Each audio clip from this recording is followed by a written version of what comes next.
Nikki Clarke, and I'm really excited because I am here at the Revival Bar to be a part of the Frenchie Davis experience. It's March 28th in Toronto, and I'm about to interview one of the first performances for the concert.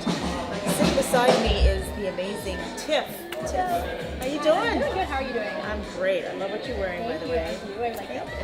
Thank you. So we go way back. You've been on the Nikki Clarke show, and you've also been amazing part of a couple of launch parties that I've had. So I really appreciate that. So we've come a long way, and now you're opening up Frenchie Davis. What's that like? I'm really excited because she was on American Idol and The Voice, and I'm a huge fan of American Idol. I grew up watching that show. I love Simon Cowell. He's like really rude, but I just love. He's so brutally honest. So I like really his candor excited. too. Oh yeah. So I'm really excited. She's really nice. I got to meet her. So yeah, really sweet. Awesome. Now, what are you involved in?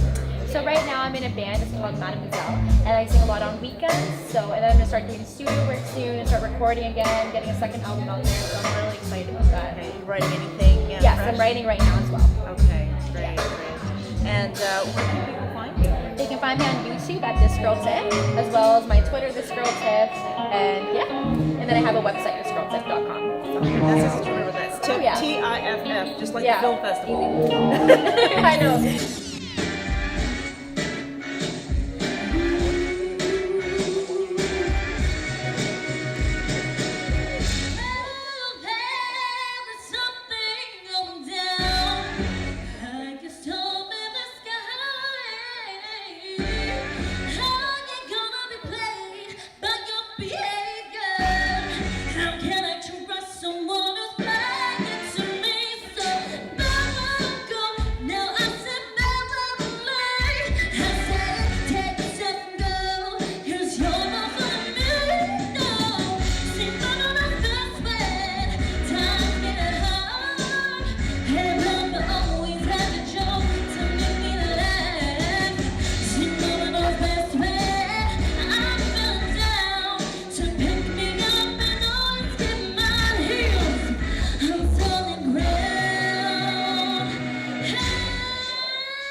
We're back right now, and I am so thrilled to be sitting beside the incredible Frenchie Davis. We're here at the Revival Bar, and we're just warming up for a hot night tonight. Frenchie, how you doing? I'm doing well, thank you. I'm so excited to be here. I'm so excited. I just heard your recording, so phenomenal. Thank so you. I can't wait for it to really go down tonight. Thank you. Amazing. I'm excited. Yeah, this has been such a ride for you, hasn't it been? Since 2002, American Idol beginnings to now. There's so many doors that have opened for you. It's so true. Has it been like really fast? Sometimes, and sometimes it felt really slow. You know, right after I left Idol, I went to Rent on Broadway, so I was there for 4 years. And What was your character? I played Joanne. I played the Seasons of Love soloist. Okay. And just having an 8-show-a-week schedule for 4 years, it was grueling, but it was like some of the best times of my life. Because you had to like be on and ready like almost 8 times a week. 8 times a week. Six days a week, yeah. Oh my goodness. 2 show days, only 1 day off. That's intense. It was very intense. So 4-year commitment of just that grind, but it paid off, didn't it? It did, and it gave me a lot of discipline as a performer and as an artist in general. And I made lifelong friends, so I grew a lot as a woman. And after leaving Rent, I did Dreamgirls, I did Ain't Misbehavin', I've played the fairy godmother in Cinderella. I've been in over 10 Broadway shows or theatrical productions. I did a one-woman show playing the gospel singer Mahalia Jackson. A lot of amazing opportunities, and then a few years ago I was on the first season of The Voice, and I never imagined. I saw you, blonde hair. Yeah, I was. Yeah, I never imagined that I would go on another reality singing show. But the producers happened to be at a performance of mine in LA, and asked me if I would consider auditioning for the show. And I'm one of those people that believe that everything happens for a reason. So I was like, okay, this opportunity has presented itself, so I'm going to see where it leads. And that was a great experience as well. And You know, it's crazy to think like it's 13 years since I was on American Idol, and just now And finishing. people remember you. I They know. do. They do. I'm always a little bit taken aback by that, but I'm thankful to have been able to work this long. You know, shoot, almost 15 years in this business. That speaks for your work ethic too. Thank you. And your character, so that's why there's longevity in what you're doing. Thank you so much. You're welcome. No, I see it. And I wanted to ask you, do you have any people who are musical in your family? Do you get the inspiration from anyone around you growing up? My grandfather on my father's side was a trumpet player, and then my mother and my grandmother, like they sang in the choir, but nobody ever really pursued music professionally until me. But there's a lot of musical people, and I grew up with music in my household all the time. There was a piano in my grandmother's house, and my parents' album collection. I mean, some of the best, albums that ever came out in That music sounds history. like my dad's basement. Yeah. He was a closet DJ. Oh yeah, my parents and minister too. full time and DJ at night. Yeah. My parents had a lot of, I think every other weekend there was a party at the house. And my parents would play their music and play cards and have friends over. And I just remember growing up listening to that music, and it influenced me heavily. That's great. And it's a testament to the world that we get to listen to all the great influences from your early years. But how does your family feel about your thing? Like, are they grounded with it, or are they still amazed at how things are growing for you? I think it's a mixture of both. Like, they keep me grounded. Okay. And, they're very grounded about it. Like, my mother, she's hilarious. She actually wishes that I wrote more. Like, that's the part that she supports the most, because before I discovered that I have this musical talent, I was always a writer, and my mother always encouraged me to, stay on top of that, to stick with that, with my writing. And, my parents, they were very practical. They were okay with the fact that I wanted to pursue music, but they were very clear that I was expected to pursue a higher education as well. And so, where did you go to school? Howard University in Washington, D.C. And they were very serious about that. They were like, if you want to do music, that's fine, but you're going to get an education, because nothing is guaranteed in this life. And you know what? I'm so glad that they raised me that way, and that I did get my education. I'm working on my master's degree now. And Go ahead. Yeah, because in what? I'm getting an MBA. I'm getting a master's in international MBA, actually. In entrepreneur- business? Yeah. Okay, so no one can romp with you. You know your stuff inside and out. That's fantastic. Yeah. Congratulations. Thank you so much. That's a lot to jump over. It is. But you it can is. do it. But I really, I believe that life is about balance, and I think that being successful, not just in your career, but being successful in life, it's a marathon. It's not a sprint. Right. And there are some people who just want the fame and the money, and I'm not hating, like, that's all wonderful, but I just love to sing. I just want to make good music. I want to make people feel good. I want people to get on the dance floor. I want them to want to sing along. I want to have that cathartic moment with somebody, when you sing about love or losing love. I'm just all about making good music and singing, because that's what I love to do. And I'm also passionate about education, and I don't think that artists should have to choose.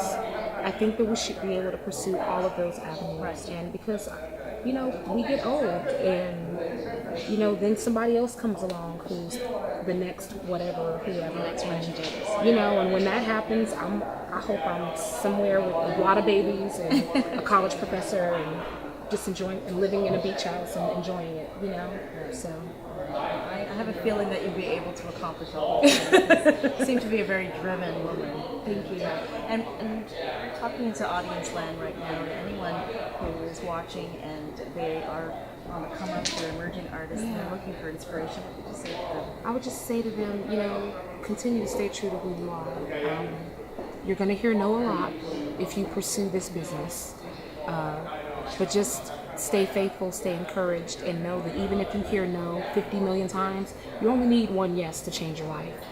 And just remember that it's a marathon and not a sprint. and it might seem like it's happening faster for other people, but you don't know why the universe, why destiny sends you on the path that it sends you on. So just stay encouraged and believe in yourself, and don't ever let anybody make you doubt that you are destined for greatness, because we all are. It's fantastic. Very wise words. I know you're leaving for New York tomorrow to engage in other music pursuits, and you have a CD coming out. Let's talk about that. Yes, and this is an example of what I'm talking about. 13 years after being on American Idol, I'm just now recording my first album. Woohoo! And Congratulations. thank you. And you know, if I could go back, I wouldn't make it happen any sooner, because I grew a lot as a songwriter, as a performer, as a woman, and I think that 13 years ago I wasn't ready. Okay. If I'm being honest with myself, I wasn't. And there's a lot that comes with being in this business that I had to adjust to. And, you know, the tricky part of being on a reality singing competition or being on Broadway is that you build a career singing other people's music. Right. And so it took a while for me to find my own sound and find my own voice. And so I'm really excited about this album. I went through like the worst breakup of my life when I started recording it. A lot of good music came out of it. Doesn't it seem to come out of you get great muse through transitioning your life? When Sam Smith thanked the guy that broke his heart in his Grammy speech, I was like, wow, that might be me one day. I got my heart broken, but it's okay. I'm glad I did. It makes for great material. There's a lot of good music came out of it, and now that I'm healed, I can see that I'm better off without that person. Yeah. I think there was a similar artist who got many Grammys for writing a song about her ex. It worked out for her. So Exactly. I think it's going to work out very nicely for you. Thank you. So where can people find you, Frenchie? You can find me on Twitter at Frenchie Davis, or on Facebook, because sometimes the awesomeness can't be captured in 140 characters or less. So facebook.com/Miss Frenchie. We have a lot of great social and socio-political debates on my page. Join us. I think you'll find it very entertaining and educational. Fantastic. It's a pleasure. Thank you so much. I'm a hungry. Me too. Good luck tonight. Thank you so much. We'll be back.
I'm back now with the model, the singer, the inspiration, Trish.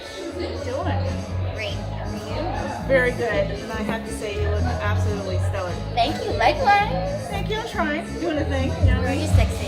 Know it.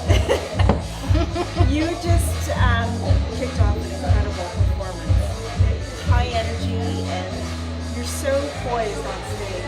Your vocals they're just really tight. Well, that's the only word that comes to my mind right now. And you're doing incredible things. How do you keep it all together? My surroundings.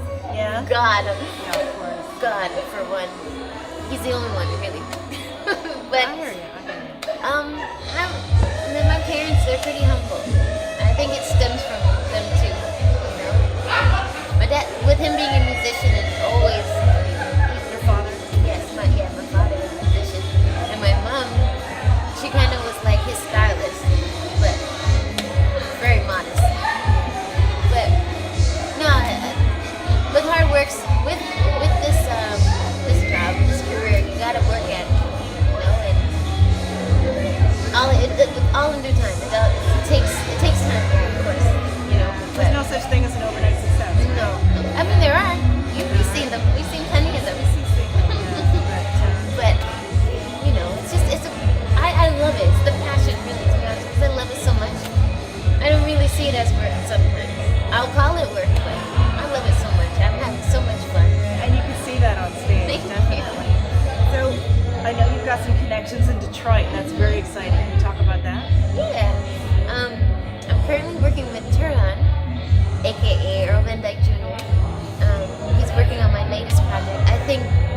I have 3 projects that I'm working on, to be honest with you. So, yeah, I think I'm gonna just have him touch everything because he's that cool. But I have something for the children coming, and I got a new project that I'm gonna drop in the next couple of weeks. I'm really excited. It's gonna be my second body of work that I put out there, and I'm gonna do it for free. It's that type, this game, like, I feel like for those who don't know who I am, just for them to give me a chance to take a chance on my music and listen to it. I feel like being an independent artist, in order for me to reach out to the masses, I may have to do some things that are unheard of, like putting out my music for free, so I can get booked for shows, so that I can possibly get new fans and keep the fans that I have. Who knows? But I feel like if I can perform for people, it's a bonus. Giving out my gift, my music is like a gift, you know. So You're gifting the masses. So it's passion before paper. For sure, all day for me. You know, if I have some stuff for sale and people buy it, like, that's great. It's cool. Yeah, well, I just bought a Trish CD, so you gotta go and get a copy of yours. And where can people find your music? You can find me on SoundCloud. You can find me on iTunes. I got some stuff for sale. YouTube. I'm revamping the website, so the name for that is coming. When it's ready, when the album's ready, that's when the site will get launched. Just preparing and building.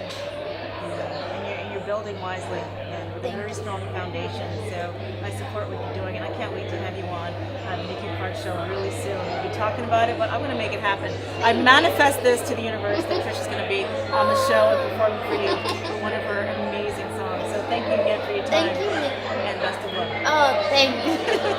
Bye, guys. Bye. Thank you so much. This is Trish, and you're tuned in to the Nikki Clarke show.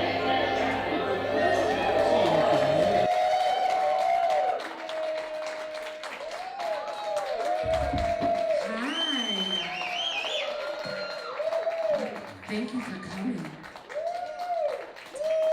We're going to sing it out a little bit for y'all. I hope you enjoy. Hi.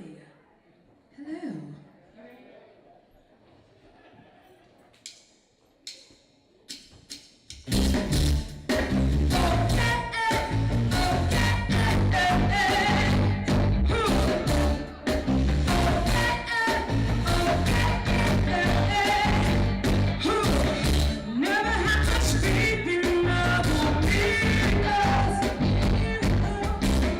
Never wanna put my heart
But someone picked you from a bunch. Wonderlands was all it took.